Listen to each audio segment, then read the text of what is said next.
teaching my son this, and it's so funny having a son, you know, because they think they know everything. You know, they think they, especially when they're teenagers, they think they fucking know everything.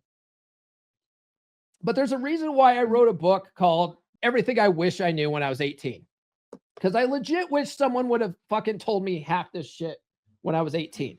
Well, my son is almost 16 now, so I'm telling him some of this stuff. And there's this junior, he's a sophomore, and there's this hot junior that likes him, right? Someone told him that she likes him, so he reaches out to her on Snapchat and all this kind of stuff, and he wants to ask her out to there's a dance coming up, some kind of like snowball dance at the school, and he wants to ask her out. And so he gets this big plan of like making a big poster board with like candies on it, and like, and then also giving her flowers and all this kind of stuff just to ask her to the fucking dance, right?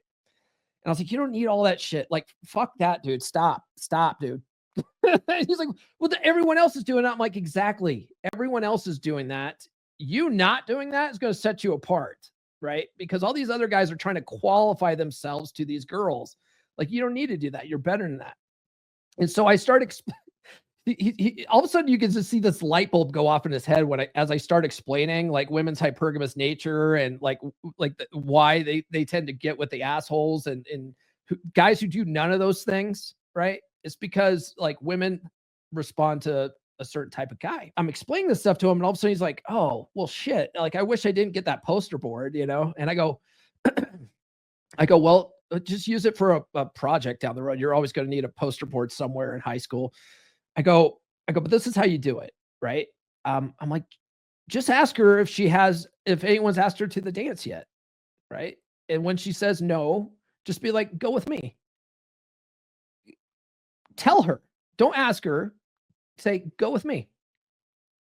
And so he's like, oh, okay. He's like, that won't work. And I'm like, no, it'll work. It'll work because it shows confidence. If you tell her, go with me, it's bold and confident. It basically it's basically subcommunicating to her that you know that you're good enough. You don't have to prove anything, right? So now the trick is getting that kid his confidence up enough to go and actually pull the trigger there. So I was giving him the rah-rah speech this morning on the way to school. I was telling him, I was like, have you asked her yet? He's like, oh no, well, I didn't really see her yesterday. And I'm like, you got to do it today, man. You got to do it today. And I was telling him how back in high school, there was this girl that I had I had my eye on, and she and I would talk like every day. We were in this like Greek philosophy class or some shit. I can't remember. And it's this chick, like, if you guys ever watch Billy Madison, you ever watch Billy Madison or the first Mortal Kombat movie, the blonde actress that's in both those movies, she played Veronica Vaughn or whatever, the hot high school teacher. Well, this chick looked very much like her, you know, except she had shorter, curlier hair, but she still looked cute. And I remember telling my buddies, like, yeah, I think she's cute. I would totally date her. And one of my asshole friends went and told her about it. And so it turns out she was very receptive. And I was like, oh shit. The thing was, like, I didn't have a car at the time, but she drove because I wasn't 16 yet. So I always felt insecure. So I never really pulled that trigger. Well, that eventually you wait too long, the fucking ship sails, right? So I was telling him about that this morning. I go, this chick, like, she was into me. Like, you could tell, like, once she found out that I liked her, she was all around me. She was all like, she would put herself in my orbit. Right. And if I knew then what I know now, right, I would have pulled the trigger, you know, but I didn't. So I told him, I go, don't fucking wait around, dude. That's how guys end up in the friend zone, because they won't have the balls to ask a chick out. And so she just goes, oh, well, he's nice to me. I think I'm going to make him a friend. Right. I think he's just treating me like a friend. I think, I'm going to start thinking of him as a friend. And that's how guys end up in the friend zone, because they don't have the balls to pull the fucking trigger. So I said, you go fucking talk to her today. Okay. And I go, one of two things is going to happen. She's either going to say, I'd love to go to the dance with you, or something to that effect. Or she's going to say, oh no, I can't go, or no, whatever, some version of no. Right. And I go, either way, I was like, even if she says no, like, your heart's going to be pounding. You're going to have this adrenaline rush because it takes balls to ask a girl out. I go, you're going to feel good about yourself. You're going to be like, I fucking did it. I fucking did that shit. Even if she says no, I was like, so just fucking go do it today. Right. So we'll see. We'll see what happens. We'll see what happens. I have some legacy date coaching clients that have the same problem, and they're like in their fucking 30s, right? They can't ask a girl out. It's like, dude, fucking just do it. All right. The next concept here is subcommunication, not verbal cues, which we've sort of hinted at already. Subcommunication is so important. One of the things I learned in Atomic Attraction, even Corey Wayne talks about it in 3% Man, is like the importance of body language, right? But in Atomic Attraction specifically, Christopher Canwell talks about how they did studies where they had men and women watching videos with the sound off, right? And something like 70% of women could tell exactly what was happening in those videos just by watching people's body language. Okay, because women are very perceptive to this. And only something like 10% of guys knew what was going on. Guys are clueless to this kind of shit, right? But knowing that women are paying attention to your body language, you can learn to use more attractive body language. One of the things I talk about is eye contact. Okay, eye contact. I talk about posture, the tone of your voice, all that kind of stuff that conveys confidence and dominance beyond words.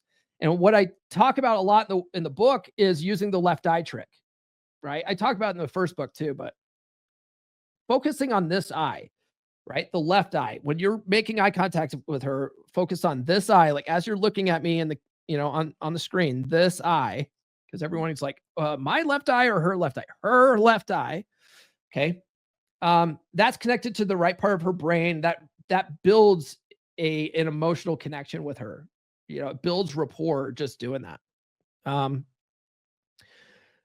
Mirroring her body language subtly, right? That fosters unconscious rapport and emotional alignment. So if she tilts her head this way, you wait a couple seconds and then you tilt your head that way, right? She crosses her legs, you wait a few minutes, you put your leg up, right? Same kind of thing. You're basically mirroring what her body says. Now, this is a NLP technique also. You learn this in NLP, but the idea is that people like people who are like them. So if you're matching her body language, that subconsciously shows her that you and her are in alignment, right? And that will build rapport. That actually builds attraction. And all that subcommunication is crucial for creating that heat, right? The healthy emotional anticipation and tension. The next concept here is avoiding neediness, right? Women can smell neediness like sharks smell blood. So neediness stems from seeking reassurance or approval, which signals insecurity. Nurse Chick and I, we watched this movie the other day called The Big Hit. It's one of Mark Wahlberg's first movies ever. He plays it's kind of a action comedy. It's kind of all over the place, but he plays a hitman, and then this hit squad that he's with, they decide to kidnap this millionaire's daughter, and it turns out the millionaire's daughter is the goddaughter of their boss, and he puts out a hit on whatever. It's kind of a silly movie, but in that movie, Mark Wahlberg's character, he's got a fiance, he's got a girlfriend that's using him for his money, and then he also has this kidnapped girl that he starts falling in love with, right? And he's such a nice guy in the movie that they're taking advantage of him. And one of his things that's giving him an ulcer is that he can't stand the thought of his girlfriend who's using him for his money not liking him, right? He can't stand the thought of people in general not liking him. Well, if you're that guy, you're going to come across as needy and insecure because you're going to be constantly seeking everyone's approval. You're going to want them to tell you that you're doing a good job, that you're a good boy, that they love you. If you're always like, I need my wife to tell me that she loves me, I need her to do that, or I want her to initiate sex with me because I want to feel like she wants me. That's all needy, approval seeking behavior. It shows that you're insecure, right? And women can sense that, and it is unattractive behavior. New episodes every Monday, Wednesday, and Friday. Subscribe now.